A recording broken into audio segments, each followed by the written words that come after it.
In a galaxy where mercy is weakness and compassion is extinction, one species was deemed too fragile, too gentle, too innocent to survive. Every advanced civilization turned their backs, leaving the Kalari to face annihilation alone. But, when the flesh-eating humans arrived, those terrifying predators the galaxy whispered about in dark corners, something impossible happened. The monsters everyone feared became the guardians no one expected. Sometimes salvation comes with fangs, and sometimes the most dangerous creatures in the universe are exactly what you need when the cosmos itself wants you dead. The emergency beacon had been broadcasting for 3 standard cycles, its desperate plea echoing across the void between stars. Ambassador Threx Nal of the Zephyrian Confederation received the transmission while sipping his morning stimulant, nearly choking on the bitter liquid as he heard the transmission's contents. "This is Elder Mirion of the Kalari Sanctuary Worlds," the voice crackled through the static, high-pitched and melodious despite the obvious distress. "We formally request immediate assistance under the Galactic Protection Accords. The Vraktar swarm approaches our system. Our defensive capabilities are insufficient. We have 18,000 civilians, including 12,000 younglings. Please respond." Threx Nal set down his cup with deliberate care, his forearms working in practiced coordination to access his diplomatic databases.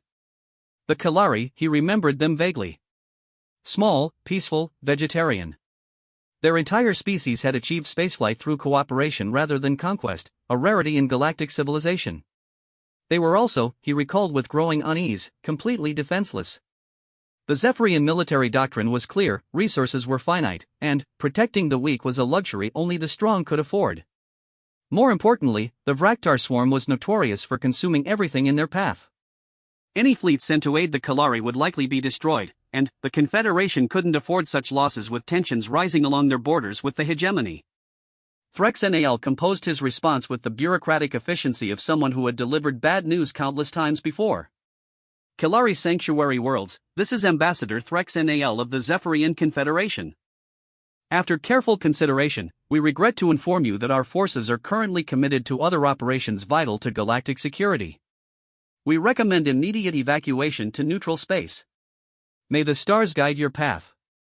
The transmission ended, and Threx Nal returned to his morning routine, pushing away the image of 12,000 younglings waiting for salvation that would never come. Across the galaxy, similar scenes played out with disturbing regularity. The Altarian Republic's Admiral Corvesh read the same distress call while reviewing fleet positions. His species prided themselves on logical decision-making, and logic dictated that the Kalari's gentle nature made them unsuitable for survival in a hostile galaxy. The resources required to evacuate 18,000 beings would strain their logistics network, and for what? A species that had contributed nothing meaningful to galactic defense or trade? "File under regrettable but unavoidable," he instructed his aide, a young officer who tried unsuccessfully to hide his discomfort. Natural selection operates on a galactic scale as well as planetary. The crystalline hegemony's response was even more callous. Supreme Chancellor Vyth Era, whose silicon-based physiology allowed for calculations of staggering complexity, computed the probability of Kalari survival at 0.003%. Their crystalline cities, while beautiful, were militarily insignificant. Their technology, though sophisticated in its pacifist applications, offered no weapons patents worth acquiring. Their location held no strategic value. Economic analysis complete, Vyth Era transmitted to the High Council. Kalari civilization offers negative return on investment for rescue operations. Recommend monitoring situation for salvage opportunities post-extinction. Even the supposedly benevolent Federation of Peaceful Worlds, led by the philosophical Etherians, found reasons to avoid action. Elder Consciousness Melthara, speaking through her species' collective voice, expressed genuine sorrow for the Kalari's plight. The Etherians had transcended physical form millennia ago, existing as pure energy beings who claimed to value all life. The cosmic pattern reveals that suffering often precedes transcendence. Her melodious mental voice resonated through the Federation's telepathic network. Perhaps the Kalari's trial will elevate their species to new understanding. Direct interference might deny them this opportunity for spiritual growth. The excuses varied, but the result remained constant: abandonment. The Galactic Protection Accords, signed with great fanfare by 47 species, proved worthless when enforcement required genuine sacrifice. The document's beautiful phrases about mutual aid and species preservation became hollow mockery in the face of political expediency. Meanwhile, on the primary Kalari world of Ashera, Elder Mirion stood before the Council of Voices in their traditional meeting grove. The ancient silverleaf trees swayed gently in the artificial breeze, their leaves chiming with soft musical notes that normally brought peace to Kalari hearts. Today, the melody seemed mournful. Mirion's appearance epitomized her species' gentle nature. Standing barely 4 feet tall, her humanoid form was covered in soft, downy fur the color of morning mist. Large, expressive eyes dominated her face, their deep purple irises reflecting both intelligence and innocence. Her hands, though small, moved with precise grace as she manipulated the holographic display showing their solar system. "The responses have been received," she announced, her voice carrying the weight of species leadership despite its musical quality. "We stand alone." The council chamber fell silent except for the whispered harmonies of the silverleaf trees. Elder Timral, ancient even by Kalari standards, was the first to speak. His fur had turned silver with age, and his movements were slow but deliberate. "Perhaps we should consider surrender," he suggested quietly. "The Vraktar have been known to spare species that submit willingly. They might allow some of our younglings to survive as workers or food sources." The suggestion sent ripples of horror through the assembly, but no one could offer alternatives. The Kalari had built their civilization on principles of harmony, cooperation, and respect for all life. Their greatest technological achievements were in agriculture, medicine, and environmental management. Their weapons technology consisted of tools designed to stun rather than kill, intended for managing dangerous wildlife rather than warfare. Elder Cyrilin, responsible for their defense systems, stood with visible effort. Her usual confidence had evaporated over the past few cycles as she reviewed their capabilities against the approaching swarm. "Our orbital platforms can delay them, perhaps for half a solar rotation," she reported. "Our shield generators will hold for another quarter rotation after that. The evacuation ships can carry perhaps 3,000 beings, mainly younglings and elders. The rest..." She couldn't finish the sentence. Mirion closed her eyes, feeling the weight of 18,000 lives pressing down on her slender shoulders. The Kalari had never sought conquest or conflict. They had shared their agricultural advances freely, healed the wounded of any species, and opened their worlds to refugees. Their reward for this benevolence was abandonment in their darkest hour. "We will not surrender our young to become food," Mirion declared, her voice gaining strength. "If the galaxy has forgotten mercy, we will remember it ourselves. Begin the evacuations, but prepare our people for the reality that most of us will not see another dawn." Unknown to the Kalari, their distress signal had reached one more destination, a system the civilized galaxy preferred to forget existed. In the Sol system, Admiral Sarah Chen of the Terran Defense Force sat in her command chair aboard the battlecruiser Indomitable, reviewing the same transmission that had circulated through galactic diplomatic channels. Humanity had entered galactic society only recently, and their reputation preceded them like a shockwave. Stories of their wars, their predatory nature, their willingness to consume the flesh of other beings had spread through civilized space faster than their actual diplomatic presence. Most species viewed humans as barely controlled monsters, useful perhaps as mercenaries but too dangerous for polite society. The irony was not lost on Chen that the monsters were the only ones considering a response to the Kalari's plea. "Navigation, plot a course for the Kalari system," Chen ordered, her voice cutting through the bridge chatter. "Maximum burn." Her executive officer, Commander James Park, turned in his seat with obvious concern. "Admiral, with respect, we're talking about the Vraktar swarm. Intelligence estimates put their numbers in the millions. We have one ship." Chen's expression hardened, revealing the steel that had carried her through the orbital bombardment of New Singapore and the defense of Europa Station. "Commander, when did we start calculating the odds before doing what's right?" Park straightened, recognizing the tone that had become legendary among human forces. "Aye, Admiral. Course laid in." As the Indomitable's engines ignited, beginning humanity's first major intervention in galactic affairs, Chen stared at the star chart showing the vast distance to the Kalari system. They had days at best before the Vraktar arrived. The smart play would be to ignore the situation, let the galaxy handle its own problems. But Chen had read the full intelligence report on the Kalari. A species so gentle they refused to harm the insects that occasionally damaged their crops, instead developing pheromone barriers to redirect them harmlessly. A people who had achieved interstellar travel not through military necessity but through a genuine desire to explore and share knowledge. Children, essentially, lost in a galaxy that devoured the innocent. Communications, send a message to Earth Command, Chun ordered. Request immediate deployment of Task Force 7 to the Kalari system. Authorization code Sierra Delta 7. Ma'am, that's nearly half our operational fleet, Park observed. Indeed it is, Chen replied, watching the stars begin to shift as they entered hyperspace. Sometimes half measures aren't enough. The transmission reached Earth just as President Martinez was concluding a cabinet meeting about trade negotiations with the Altarian Republic. The request from Admiral Chen interrupted discussions of export quotas and shipping routes, transforming the political atmosphere in seconds. The entire cabinet is here, Martinez announced after reading the classified message. I'm calling an emergency vote. Admiral Chen is requesting authorization to commit significant fleet resources to defend an alien species that every other galactic power has abandoned. The strategic implications are enormous. Defense Secretary Hamilton leaned forward, her expression grim. Madam President, we're talking about potential conflict with the Vraktar.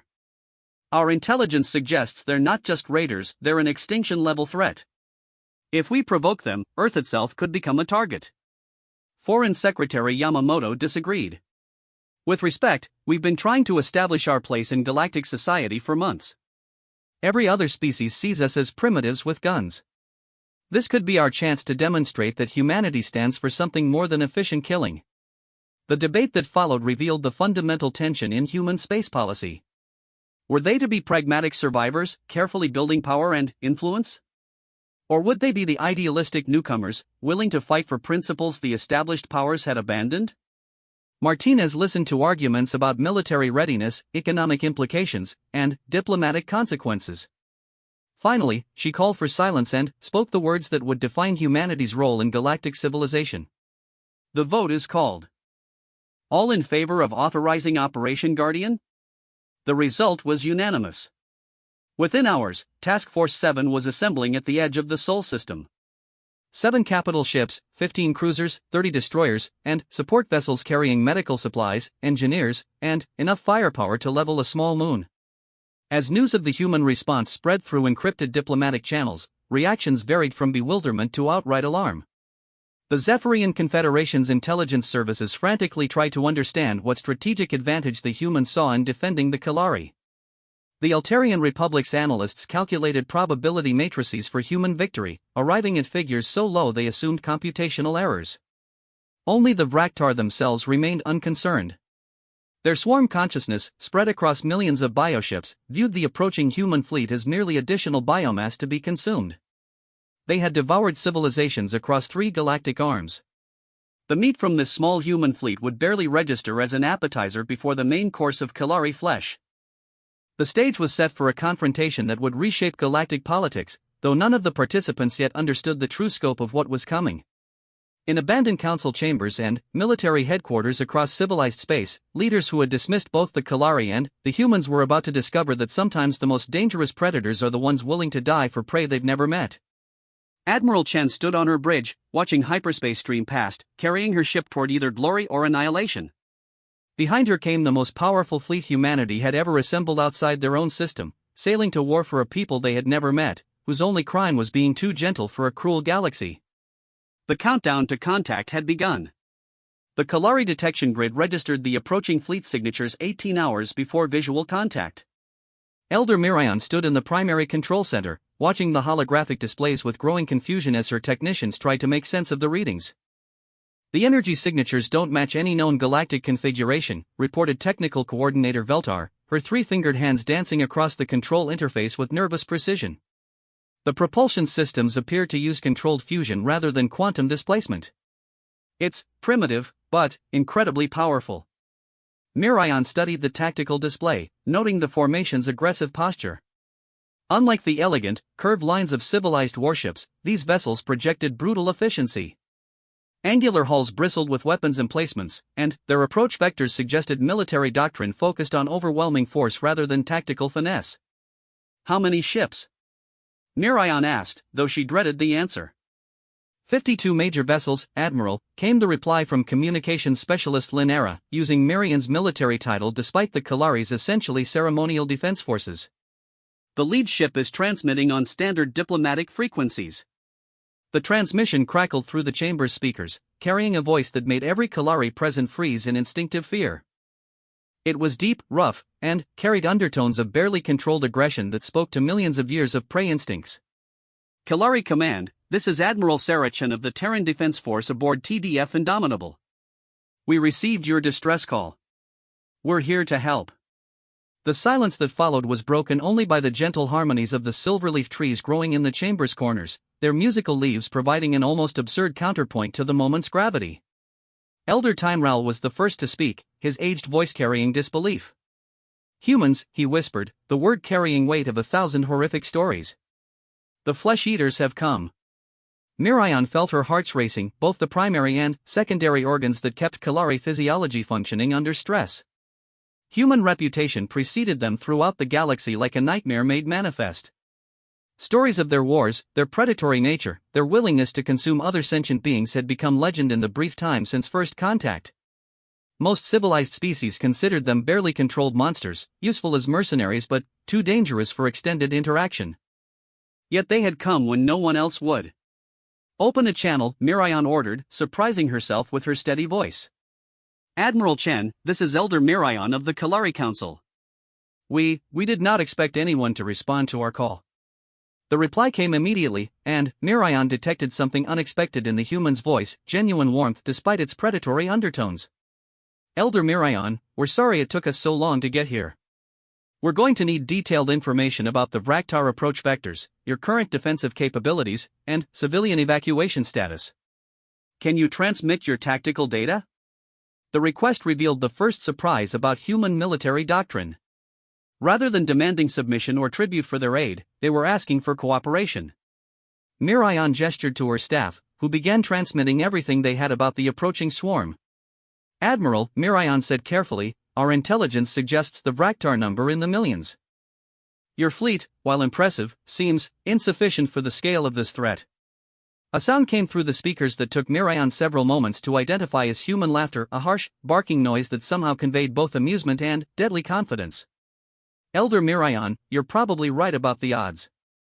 But humans have a saying, it's not the size of the dog in the fight, it's the size of the fight in the dog. We're about to show the galaxy what that means.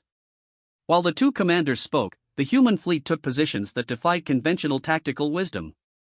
Instead of establishing a defensive perimeter around the Kalari worlds, they formed an aggressive wedge formation pointed directly at the approaching Vraktar swarm. It was a formation designed not for protection but for assault. Aboard the Indomitable, Admiral Chen reviewed the tactical situation with her senior staff. The briefing room's austere metal walls were covered with holographic displays showing the Kalari system in three-dimensional detail. The approaching Vraktar swarm appeared as a red cloud of hostile contacts numbering in the hundreds of thousands.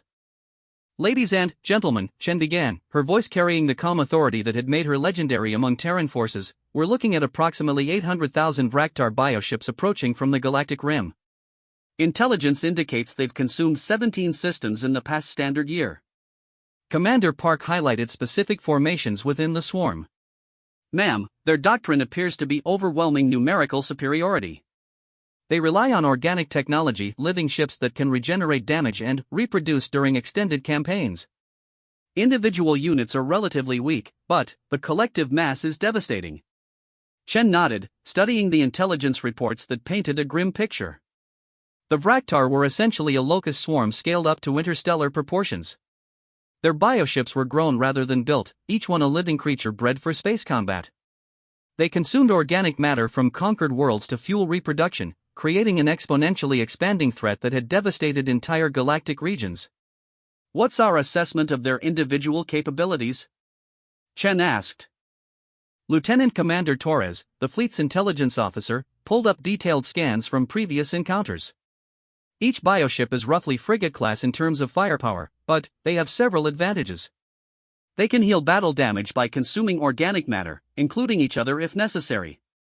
They coordinate through some form of hive mind, making them incredibly efficient in group tactics. Most concerning, they reproduce during combat. A single surviving cluster can regenerate the entire swarm given sufficient biomass. The tactical problem was clear and seemingly insurmountable. The human fleet faced a numerically superior enemy that could absorb tremendous losses and continue fighting. Conventional military wisdom suggested immediate withdrawal. Chen, however, was studying a different aspect of the intelligence data. Torres, show me their reproduction cycle. How long does it take to grow a new bioship? Approximately 48 hours under optimal conditions, Admiral. But that requires significant organic matter input roughly equivalent to the biomass of a small city. A smile played across Chen's lips as she recognized the opportunity hidden within the threat. Gentlemen, we're not going to fight this swarm ship to ship. We're going to target their biological processes directly. Navigation, I want precise coordinates on the swarm's core clusters, the command organisms that coordinate reproduction. The plan that emerged over the following hours would have been rejected by any civilized military as impossibly aggressive. Rather than attempting to defend the Kalari worlds from the approaching swarm, Task Force 7 would conduct a direct assault on the Vraktar command structure, using humanity's most devastating weapons against the swarm's biological vulnerabilities. Meanwhile, on Ashera, Elder Mirion found herself in the unprecedented position of coordinating with an alien military force. The humans had transmitted detailed evacuation plans, defensive positioning, and logistical requirements with an efficiency that impressed even the Kalari's cooperative society. They want to establish a medical station in our primary city, reported Coordinator Veltar, reviewing the human requests. They're offering to treat our wounded with their medical technology, but they require biological samples to ensure compatibility. The request highlighted another unexpected aspect of human behavior. Rather than focusing solely on military objectives, they had dedicated significant resources to civilian protection and medical aid. Their field hospitals were equipped with technology the Kalari had never seen, devices that could regrow limbs, cure genetic diseases, and extend lifespans dramatically. Accept their offer, Mirion decided. If we're going to trust them with our lives, we might as well trust them with our medical data. The first human shuttles landed in the Kalari capital 6 hours later, and Mirion got her first direct look at the species the galaxy feared above all others. The humans who emerged from the angular craft were taller than Kalari, their forms angular and powerful where her people were curved and gentle. They wore sophisticated armor that made them appear even more imposing, and they carried weapons that hummed with barely contained energy. Yet their behavior contradicted everything Mirion had heard about human savagery. The medical team that established their field hospital worked with quiet efficiency, treating injured Kalari with gentle hands despite their fearsome appearance. Their leader, a doctor named Patricia Williams, knelt down to speak with frightened younglings at their eye level, her voice soft despite its alien harshness. Elder Mirion, Dr. Williams said during their first meeting, I want to assure you that human medical ethics apply to all sentient life. Your people will receive the same care we would provide to our own families. The statement revealed another layer of human complexity that galactic society had missed. Behind their predatory reputation lay a sophisticated moral framework that extended protection to the innocent regardless of species. Mirion began to understand why the humans had come when more civilized species had turned away. As the human medical teams worked, their military engineers were transforming the Kalari defensive infrastructure with brutal efficiency. The gentle, aesthetically pleasing shield generators that the Kalari used to protect their cities were reinforced with human military technology that increased their power output by several orders of magnitude. Weapons platforms that had been designed for minimal environmental impact were upgraded with targeting systems and ammunition that would have been considered war crimes by galactic convention. Your people build beautiful defenses, Commander Park explained to Elder Cyrilin as they surveyed the upgraded installations. But beauty doesn't stop a swarm that wants to eat your children. The truth was harsh but undeniable. Kalari technology was sophisticated but designed for a peaceful universe that had never existed. Human modifications turned their elegant systems into instruments of war that could actually protect the innocent lives they were meant to safeguard. The real shock came when Mirion was invited aboard the Indomitable for a strategic briefing. The human ship's interior reflected their species' dual nature, functional spaces designed for war, but decorated with artwork, personal photos, and small touches that spoke of individuals who valued beauty even in the context of destruction. Admiral Chan received Mirion in her ready room, a space that managed to be both imposing and welcoming. The walls displayed star charts of human space alongside images of Earth, a blue world that looked remarkably similar to the Kalari homeworld in its natural beauty. Elder Mirion, Chan said, gesturing to a chair modified to accommodate Kalari physiology, I wanted you to understand our tactical plan before we engage the swarm. Your people deserve to know what we're fighting for and how we intend to win. The holographic display that materialized showed the approaching Vraktar swarm in terrifying detail, but Chen's explanation focused on vulnerabilities rather than strengths. The Vraktar are essentially a biological weapon system that's grown beyond its original parameters. They're incredibly dangerous in large numbers, but they have weaknesses we can exploit. Mirion watched as the display highlighted specific bioships within the swarm, larger, more complex organisms that pulsed with different energy signatures. Command organisms, Chen explained. They coordinate reproduction and tactical coordination for smaller units. Remove them, and the swarm fragments into manageable sections. But, Admiral, Mirion said carefully, your fleet is vastly outnumbered. How do you intend to reach these command organisms through hundreds of thousands of defenders? Chen's smile was predatory in a way that should have terrified Mirion but somehow didn't. Elder, we're going to do something that goes against every principle of civilized warfare. We're going to charge directly into the center of their formation and detonate nuclear weapons in close proximity to their command clusters. The plan was insane by any rational military standard. It would require the human ships to penetrate deep into the swarm, survive concentrated fire from hundreds of thousands of bioships, deliver weapons at point-blank range, and somehow escape the resulting explosions.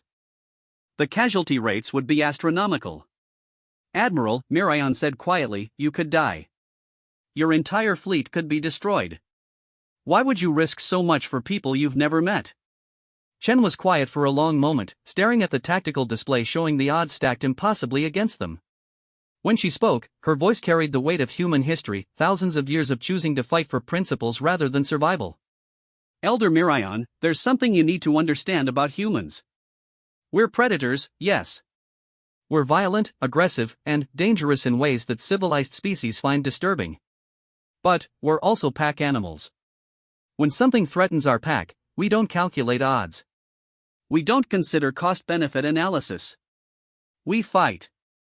Mirion felt confusion replacing fear. But we're not part of your pack. We're barely even the same species. Chen's expression softened, revealing the humanity behind the military commander. Elder, the moment we heard your distress call, the moment we learned that 18,000 innocent beings were facing extinction while the galaxy watched, you became part of our pack. That's what makes us human. As Mirion returned to her world to oversee final preparations, she carried with her a new understanding of the species the galaxy had feared and dismissed. The humans were indeed predators, violent and dangerous beyond anything civilized society had imagined. But their predatory nature came with protective instincts that extended far beyond their own kind. The Vraktar swarm continued its approach, now less than 6 hours from the Kalari system. Across human-controlled space, families gathered around news broadcasts showing their fleet preparing for battle against impossible odds. Children asked their parents why their defenders were risking everything for strangers. The answer, though simple, carried the weight of human history, because it was the right thing to do. Contact with the swarm's advanced scouts would begin within the hour. The Vraktar advanced scouts dropped out of hyperspace like a plague of nightmares made manifest. Each bioship was a grotesque fusion of organic matter and space-adapted evolution, their hulls pulsing with visible circulatory systems that pumped luminescent fluids through living tissue. They moved with the coordination of a hive mind, their approach vectors calculated with mathematical precision despite their organic nature. Admiral Chen watched the tactical displays from the indomitable Spridge, noting how the scout formations spread through the outer system like an infection seeking healthy tissue. The first wave numbered in the thousands, a probe to test defenses and gather intelligence for the main swarm still approaching through hyperspace. Contact in 30 minutes, reported Navigation Officer Lisa Martinez, her voice steady despite the obvious strain of facing humanity's first major space battle against an alien threat. Scout formations are moving to encircle the inner system. Chen studied the enemy approach patterns, recognizing intelligence behind their movements that contradicted reports of Vraktar mindless savagery. They're learning our positions before committing to battle. Commander Park, signal the fleet. Execute Operation Bloody Nose. The human response defied conventional military wisdom. Instead of maintaining defensive positions around the Kalari worlds, Task Force 7 accelerated directly toward the approaching scouts, weapons systems charging for maximum destructive effect. It was an aggressive maneuver that would either demonstrate human capability or result in their immediate destruction. All ships report ready, Admiral, Park announced, his fingers dancing across the tactical interface. Weapons free in 10 seconds. The first exchange of fire between humans and the Vraktar would later be studied at military academies across the galaxy as a masterclass in aggressive tactics. Human weapons technology, developed through centuries of warfare against their own species, proved devastatingly effective against organic targets. Particle beam weapons designed to cut through hardened armor carved through living tissue like surgical instruments, while missile systems meant to penetrate military shields found biological hulls surprisingly vulnerable. The lead human destroyer, TDF Relentless, engaged 3 Vraktar scouts simultaneously. Captain Maria Rodriguez, commanding her first major engagement, demonstrated the aggressive doctrine that defined human military philosophy. "Target the central organism," she ordered, watching her tactical display identify the pulsing nerve centers that coordinated each bioship's functions. Maximum burn on the particle cannons. The engagement lasted 12 seconds. Focused fire from Relentless' main batteries severed critical biological systems in all 3 enemy ships, causing them to convulse and die in the vacuum of space. The remaining scouts, rather than retreating, immediately transmitted detailed tactical data about human capabilities to the main swarm. Aboard the Kalari Command Center, Elder Mirion watched the battle unfold with growing amazement. Her people's sensors tracked energy discharges that exceeded anything in their databases, while human ships moved with coordination that spoke of extensive combat experience. "Their weapons are devastating against organic targets," reported Technical Coordinator Veltar, analyzing the sensor data streaming from the battle zone. "The human understanding of biological vulnerabilities is unprecedented." The observation revealed an uncomfortable truth about human military doctrine. Their weapons weren't designed merely to destroy enemy ships, they were optimized to kill living beings as efficiently as possible. Millennia of warfare against their own species had created technologies specifically intended to end biological functions, making them uniquely suited to combat the Vraktar threat. Elder, communications specialist Linera announced urgently, "We're receiving a transmission from the main Vraktar swarm. They're demanding our surrender." The message that followed carried the collective voice of millions of organisms speaking in perfect unison, creating a harmony that was both beautiful and terrifying. "Kalari inhabitants, this is the collective voice of the Vraktar. Surrender immediately and we will consume only 90% of your biomass. Resist, and total consumption is guaranteed. You have 1 standard hour to comply." Mirion felt her people's terror through their empathic connections, the fear spreading like wildfire through their peaceful society. Yet she also sensed something new: hope. The humans had demonstrated that the supposedly invincible swarm could be hurt, could be killed. "Send our response," Mirion ordered, surprising herself with her firm tone. "This is Elder Mirion of the Kalari Council. We reject your terms. We stand with our human allies." The response from Admiral Chen came immediately on the secure channel. "Elder Mirion, the main swarm will arrive in 6 hours. We need to discuss final preparations for civilian protection." The meeting that followed took place aboard the Indomitable, in a conference room that had been modified to accommodate both species' physiological needs. The human senior staff projected an aura of controlled aggression that should have terrified the gentle Kalari delegation, yet Mirion found their presence reassuring rather than threatening. "The main swarm numbers approximately 800,000 bioships," Chen began, displaying tactical projections that painted a grim picture. "Our analysis indicates they'll attempt to overwhelm our defensive perimeter through sheer numerical superiority. We can't win a conventional engagement." Elder Cyrilin, representing Kalari Defense Coordination, studied the human battle plans with growing confusion. "Admiral, your proposed response involves splitting your fleet into 3 separate formations. Conventional wisdom suggests concentrating firepower for maximum effectiveness." Commander Park answered, revealing the unconventional thinking that defined human military doctrine. "Elder, we're not planning to fight conventionally. We're going to use our individual ships as guided missiles, targeting the swarm's command clusters from multiple vectors simultaneously." The plan was audacious beyond anything the Kalari had imagined. Rather than attempting to defend from fixed positions, the human fleet would fragment into attack groups that would penetrate the swarm's formation at maximum velocity. Each group carried enough nuclear firepower to sterilize a continent, intended for deployment at close range against the massive command organisms that coordinated swarm behavior. The casualty projections. Mirion began, then stopped as she realized the humans had already calculated the costs. "Approximately 60% fleet losses," Chen admitted quietly. But mathematical models suggest that eliminating the command clusters will fragment the swarm into manageable sections. Your orbital defense platforms can handle the remaining threats. The sacrifice implied by human strategy was staggering. They were proposing to trade their fleet for Kalari survival, accepting massive losses to protect a species they had met only days ago. It was a level of altruism that challenged everything the galaxy believed about predatory species. "Admiral," Narration said carefully, "why are you willing to die for us?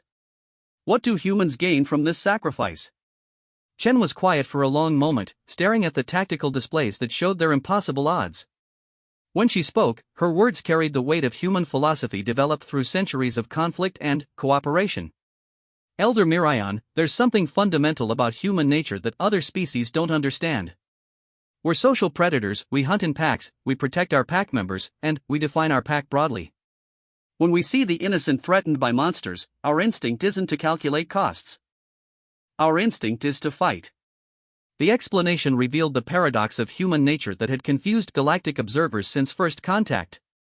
Their predatory instincts, rather than making them destructive, made them protective of those unable to protect themselves. Their capacity for violence was matched by their capacity for sacrifice. As the meeting concluded, Dr. Williams provided medical updates that offered hope amid the strategic desperation. "We've successfully adapted our emergency medical protocols for Kalari physiology. Our field hospitals can handle significant casualties, and we've established backup facilities in the planetary cave systems." The human medical preparations revealed another aspect of their complex nature. Even while planning for potentially suicidal military operations, they had dedicated extensive resources to civilian protection. Their field hospitals were equipped with technology that could save lives under the most extreme conditions, demonstrating their commitment to preserving innocent life. As the Kalari delegation returned to their homeworld, they carried with them a new understanding of the species the galaxy had misunderstood. The humans were indeed predators, violent and dangerous beyond anything civilized society had imagined. But their predatory nature came with protective instincts that extended far beyond their own kind. The main Vraktar swarm emerged from hyperspace 4 hours ahead of schedule, their bioships filling local space like a living cloud of destruction. Initial scans revealed organisms of sizes that defied belief, command clusters larger than space stations, their biological mass equivalent to small moons. They pulsed with bioluminescent patterns that coordinated the movements of hundreds of thousands of smaller vessels.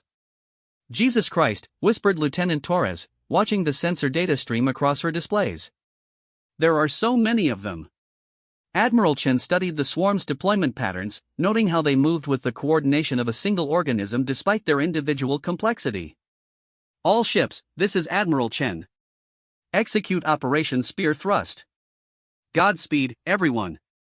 The human response transformed Task Force 7 from a unified fleet into 3 separate attack formations, each aimed at different command clusters within the swarm.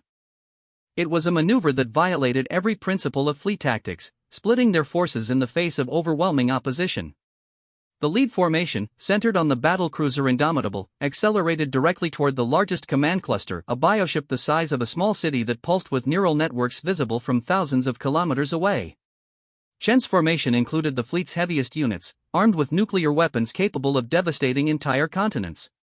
"Ma'am," reported Navigation Officer Martinez, "the swarm is reacting to our approach. They're concentrating defensive formations around the command clusters." Chen watched thousands of bioships move to intercept her formation, their organic weapons charging with energy that made space itself flicker with dangerous radiation. "Understood. Maintain course and speed. We're committed now." The second formation, led by the cruiser Defiant under Captain James Sullivan, targeted a secondary command cluster position to coordinate the swarm's flanking maneuvers.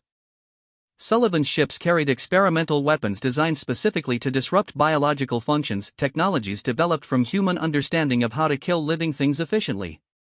"Captain," reported his tactical officer, "enemy formation strength is increasing. We're looking at approximately 50,000 defenders." Sullivan's response carried the grim humor that characterized human military culture. "Well, at least we won't have to worry about missing our targets. All ships, arm biological disruptors. Let's introduce the galaxy to human creativity."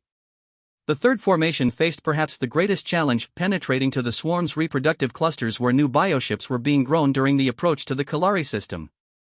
Commander Sandra Williams, Dr. Williams's sister and captain of the destroyer squadron designated Hammer Force, led 15 ships against organic factories that were actively producing reinforcements.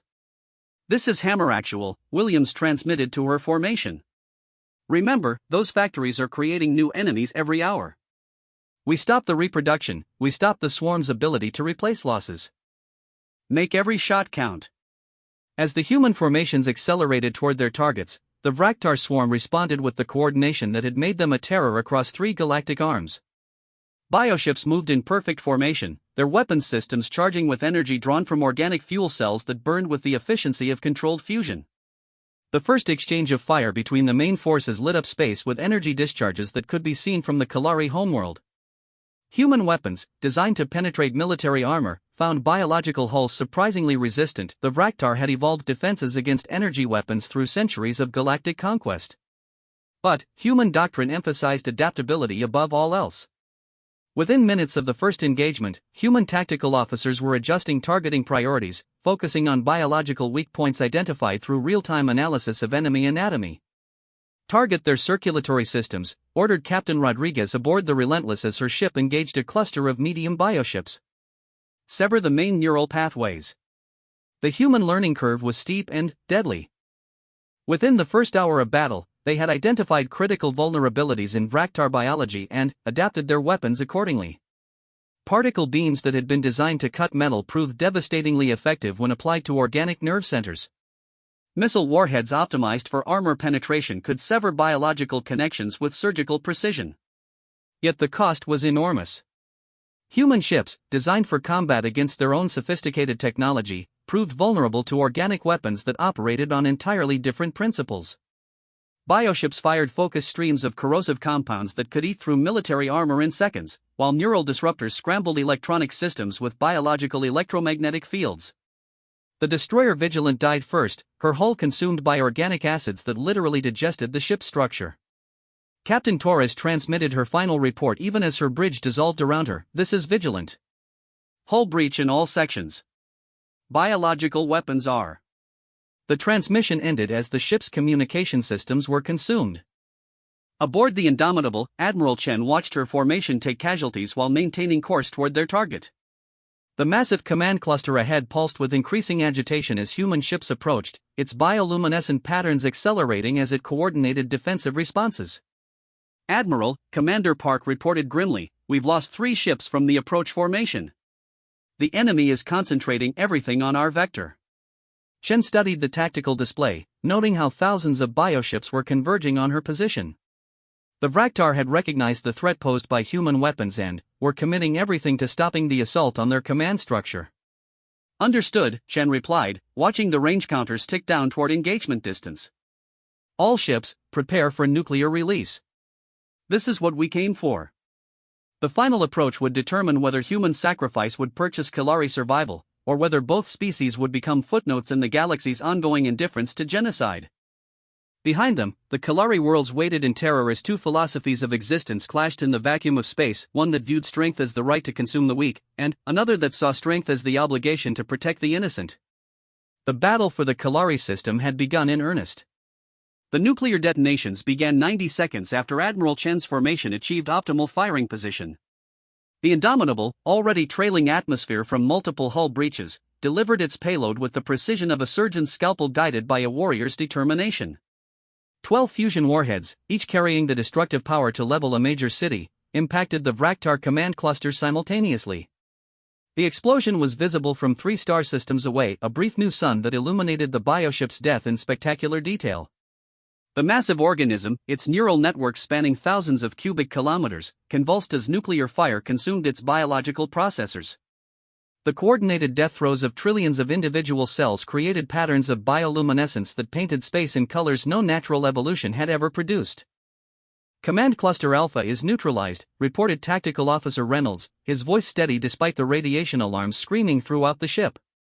"Swarm coordination in Sectors 7 through 12 is fragmenting." Admiral Chen watched the tactical displays show exactly what human intelligence had predicted. With the primary command organism destroyed, roughly 200,000 bioships suddenly lost their coordination protocols. Individual vessels began attacking randomly, some turning on their own formations in the confusion of severed neural connections. Yet victory carried a devastating price.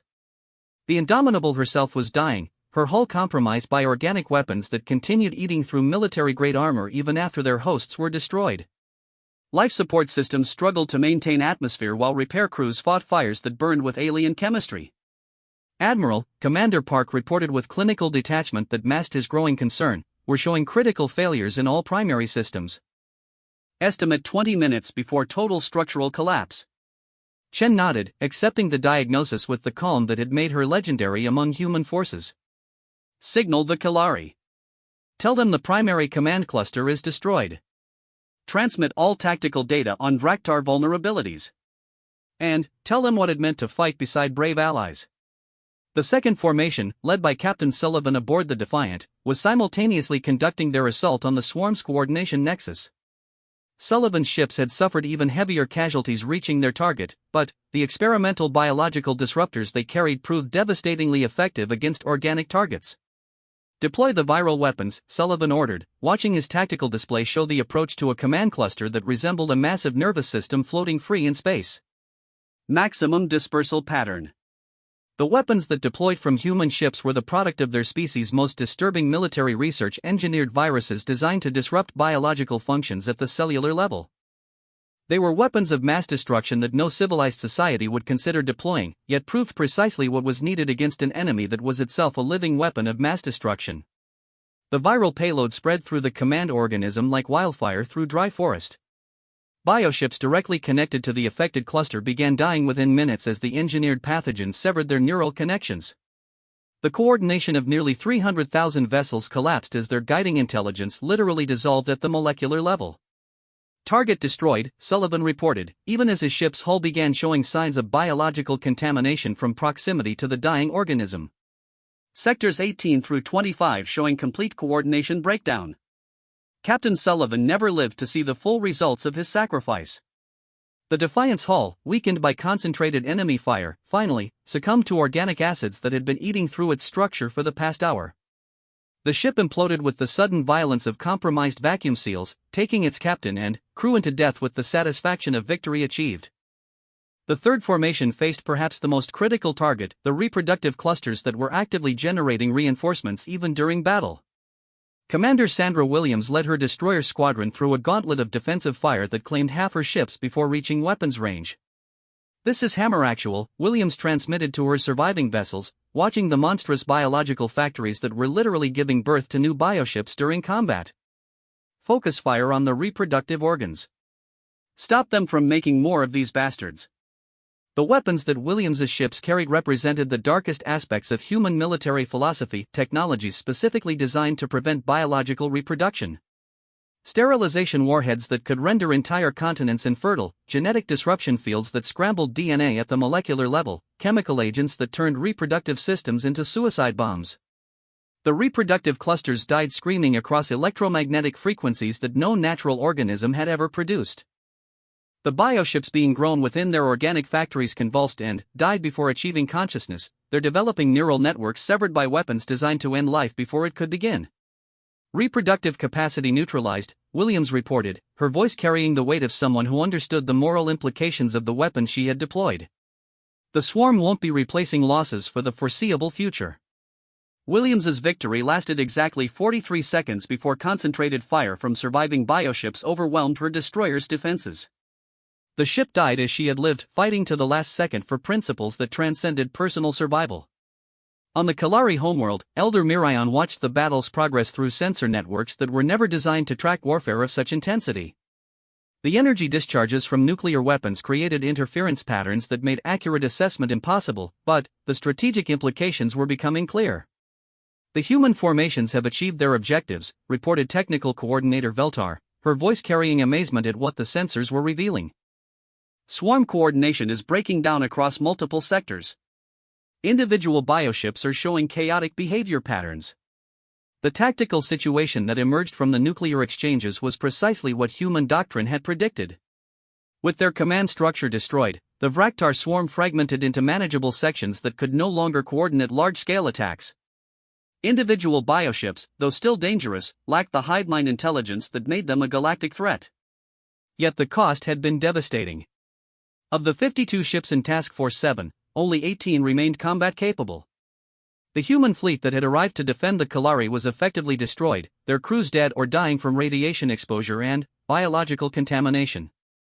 Dr. Patricia Williams, working in the field hospital she had established on the Kalari homeworld, received the news of her sister's death while treating radiation casualties evacuated from the dying human ships.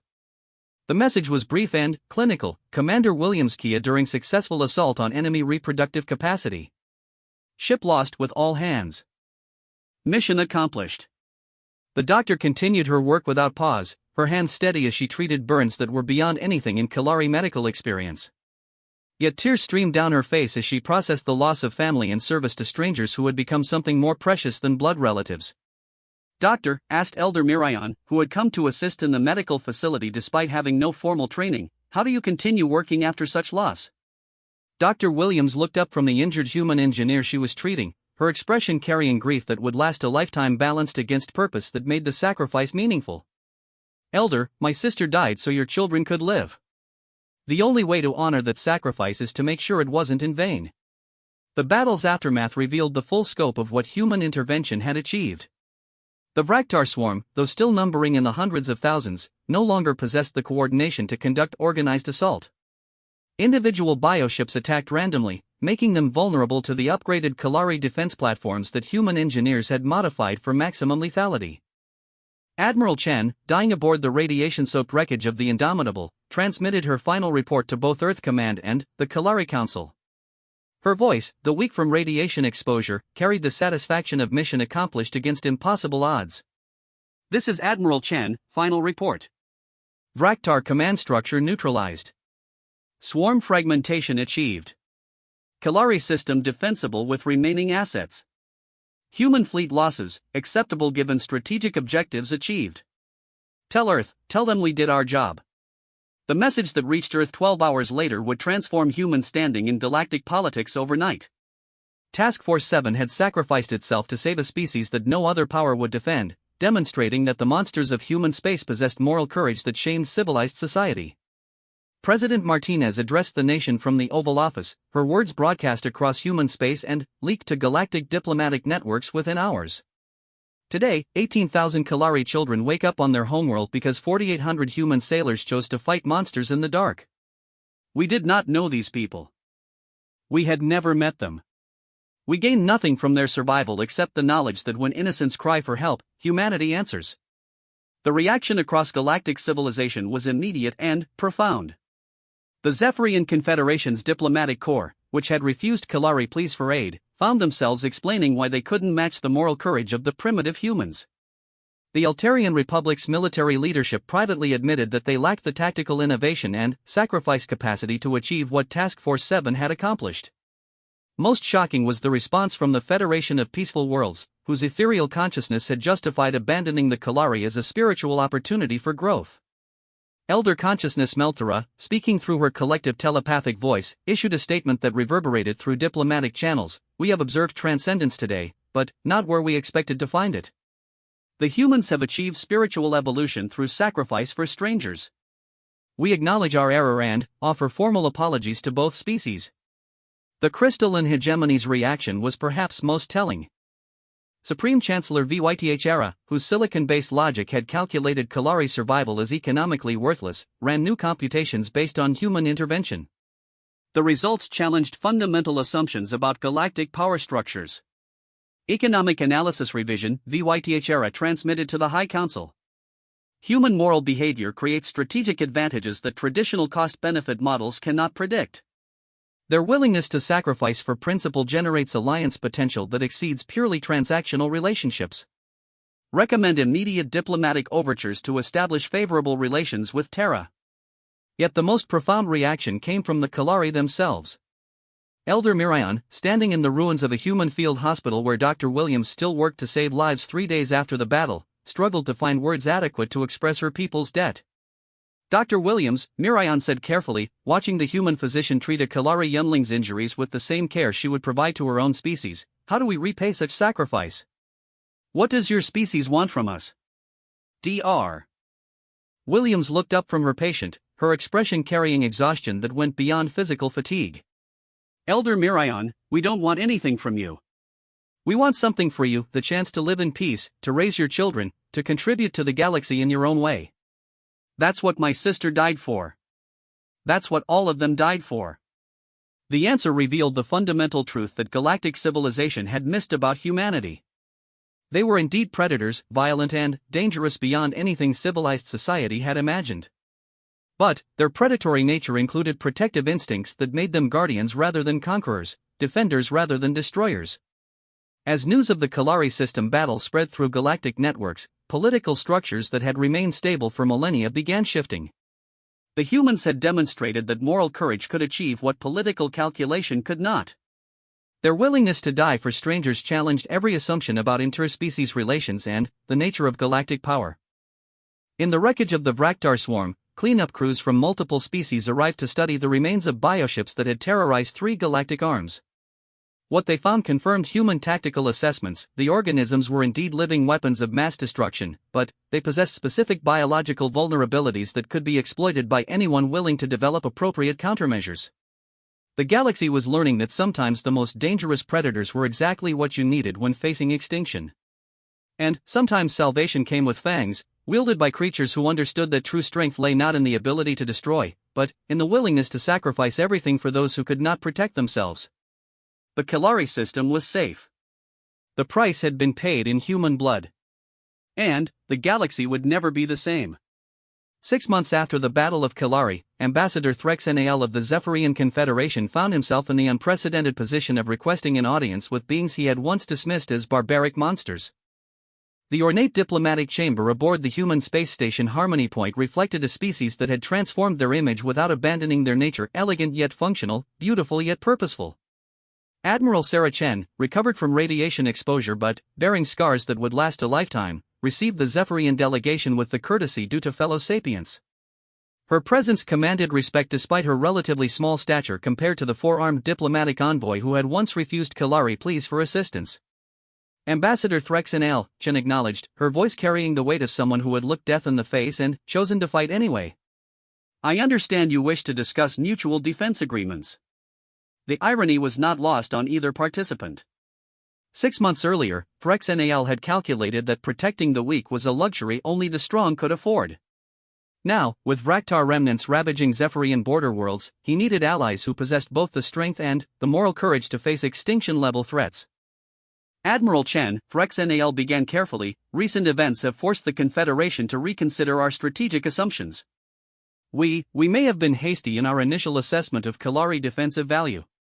Chen's expression remained neutral, but her words carried the edge of someone who remembered abandonment when it mattered most.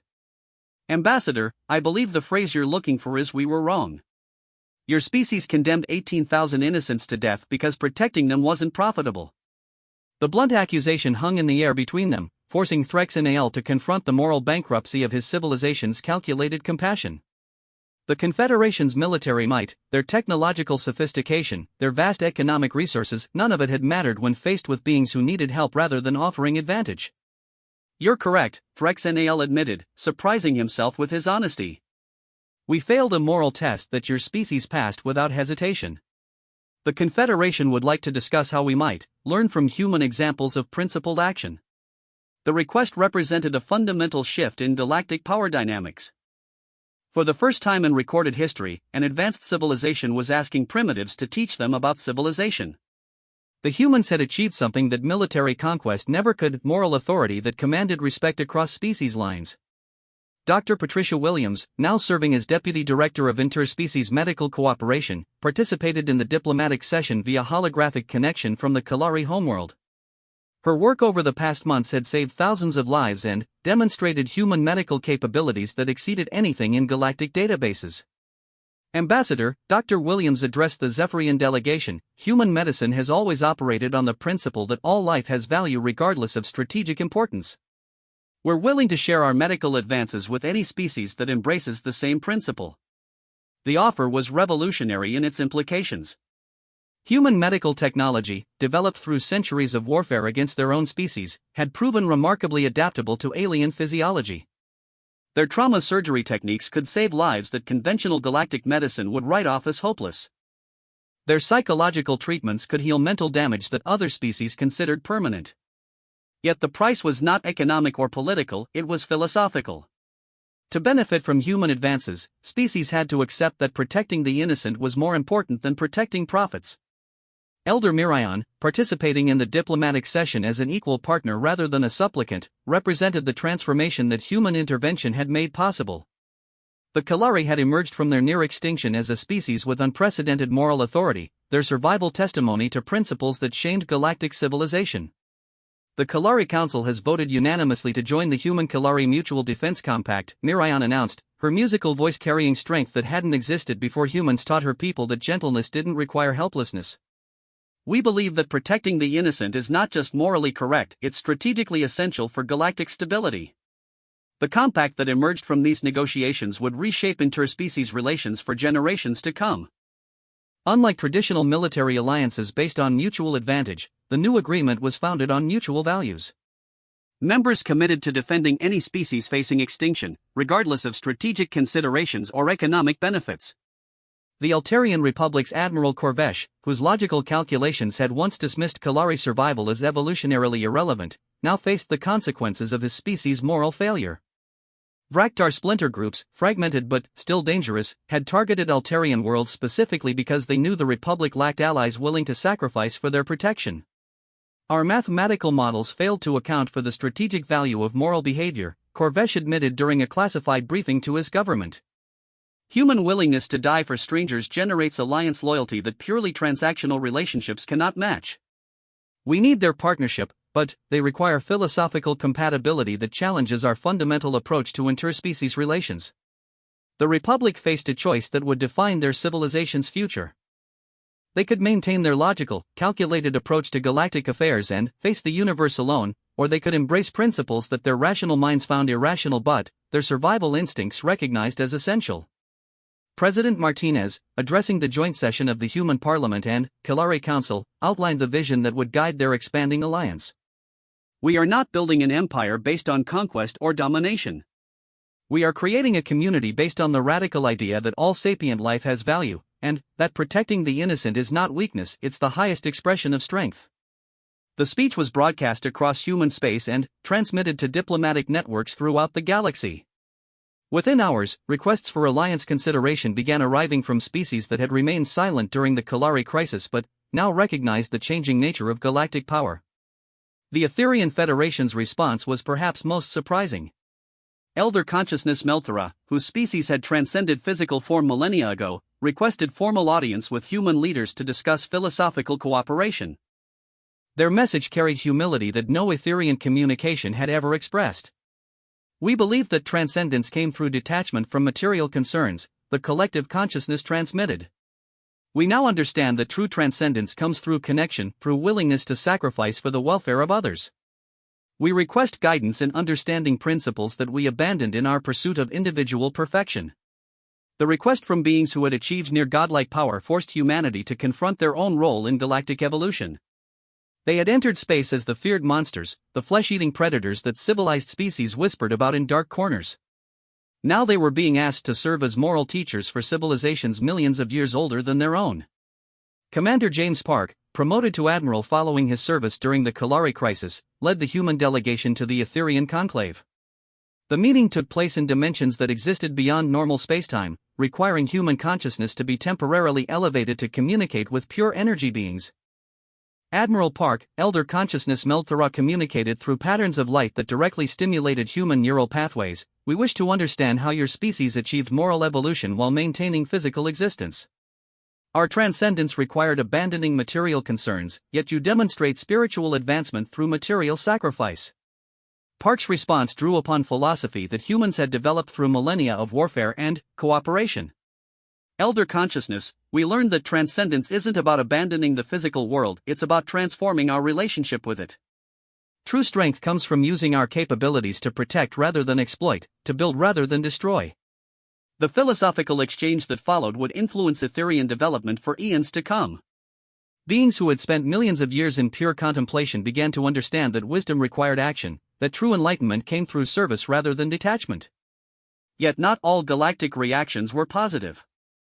The hegemony of consuming stars, a coalition of species that had built their civilization on conquest and exploitation, viewed human moral influence as an existential threat to their way of life. If mercy became fashionable, if protecting the weak gained strategic value, their entire power structure would collapse. Supreme Overlord Vashtar, speaking for the hegemony's ruling council, issued a declaration that reverberated through diplomatic channels. The human infection of weakness spreads through the galaxy like a disease. Species that should accept their proper place in the food chain now demand protection they have not earned. This cancer must be excised before it destroys the natural order. The hegemony's threat was not idle posturing. Their fleets had conquered 17 systems in the past year, enslaving populations that had requested human protection but were beyond the reach of the still rebuilding Terran Defense Force. They were testing whether human moral principles could be backed by sufficient force to protect their expanding list of protectorates. Dr.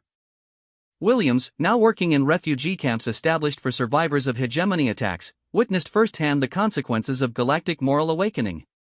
Species that had never considered requesting aid were now fleeing to human-protected space, seeking shelter from predators emboldened by the collapse of traditional power structures. "We're seeing species we've never encountered before," she reported to the Alliance Council, using the informal name that had emerged for the growing coalition of principled species. The gentle singers of Proxima 7, the crystal gardeners of the Helix Nebula, the dancing clouds of Vega Prime, all fleeing predators who view human moral influence as a sign that traditional prey species have become infected with dangerous ideas. The refugee crisis forced humanity to confront the scope of their influence and responsibility. Their intervention on behalf of the Kalari had created ripple effects across the galaxy, inspiring the innocent while provoking the predatory. The choice was clear: expand their protective capabilities to match their moral commitments, or watch countless innocents die because they had dared to hope for human protection. The solution came from an unexpected source. Elder Mirion, representing the Kalari Council, proposed a revolutionary approach to galactic defense that would leverage human protective instincts while respecting their resource limitations. "We propose the Sanctuary Fleet Protocol," Mirion announced during a joint alliance session. "Rather than attempting to defend every threatened system with human ships, we establish mobile sanctuary stations protected by joint fleet assets. Threatened populations can evacuate to these sanctuaries while diplomatic solutions are pursued." The protocol represented evolution in human strategic thinking, moving beyond purely military responses to threats while maintaining their commitment to protecting innocent life.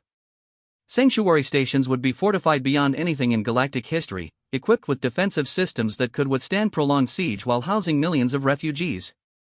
Construction of the first sanctuary station, designated Haven Alpha, began in the neutral space between human and Kalari territories. The engineering challenges were immense, creating habitable space for dozens of species with different atmospheric and dietary requirements, while incorporating defensive systems capable of deterring fleets numbering in the thousands. Admiral Chen, despite her ongoing recovery from radiation exposure, insisted on overseeing Haven Alpha's defensive design personally. Her experience fighting impossible odds had taught her that sanctuary was meaningless without the strength to maintain it against those who viewed mercy as weakness. "This station will house the innocent," Chen declared during the construction ceremony attended by representatives from 12 species. "Anyone who threatens the innocent will discover that human protective instincts are backed by human military capabilities." The warning was not rhetorical. Haven Alpha bristled with weapons systems that exceeded anything previously deployed in galactic history. Human military philosophy, refined through the Kalari crisis, had evolved beyond conventional deterrence to what strategists termed protective escalation, the willingness to deploy overwhelming force against anyone who threatened the defenseless. As Haven Alpha neared completion, the galaxy watched to see whether human moral principles could be sustained against the realities of interstellar politics. The hegemony of consuming stars had already announced their intention to test the new sanctuary's defenses, viewing it as a symbol of everything wrong with the galaxy's moral evolution. The test would come sooner than anyone expected. Long-range sensors detected a hegemony fleet approaching Haven Alpha's position, their formation indicating preparation for total assault rather than diplomatic pressure. 200 ships against one station and its guardian fleet, odds that would have been considered hopeless before humanity taught the galaxy that courage could overcome mathematics. Admiral Park, commanding the defensive fleet from the rebuilt destroyer Relentless, opened communications with the approaching enemy. His message was broadcast across galactic networks, ensuring that every species would witness humanity's response to those who threatened the innocent. Hegemony Fleet, this is Admiral Park of the Alliance Defense Force. You are approaching a sanctuary station housing 6 million refugee civilians from 43 species. Turn back now, or face the consequences of threatening the defenseless. The Hegemony's response came from Supreme Admiral Kreshtar, a being whose species had evolved from pack hunters and viewed mercy as genetic weakness. Human Admiral, you protect those too weak to protect themselves, proving that your own species lacks the strength to survive galactic reality. Surrender the station and its contents, or we will demonstrate the futility of compassion. Admiral Park's reply would be studied at military academies for generations, demonstrating how moral conviction could transform tactical disadvantage into strategic superiority. Admiral Kreshtar, you're about to learn why every predator in the galaxy fears the species that chooses to protect rather than consume. Attack this station, and discover what human protective instincts look like when we stop holding back. The Battle of Haven Alpha was about to begin, and, with it, the final test of whether moral courage could survive in a universe that worships strength above all else. The galaxy held its breath, waiting to see if the flesh-eating humans could defend their vision of civilization against those who viewed compassion as the first sign of extinction. The future of galactic society hung in the balance.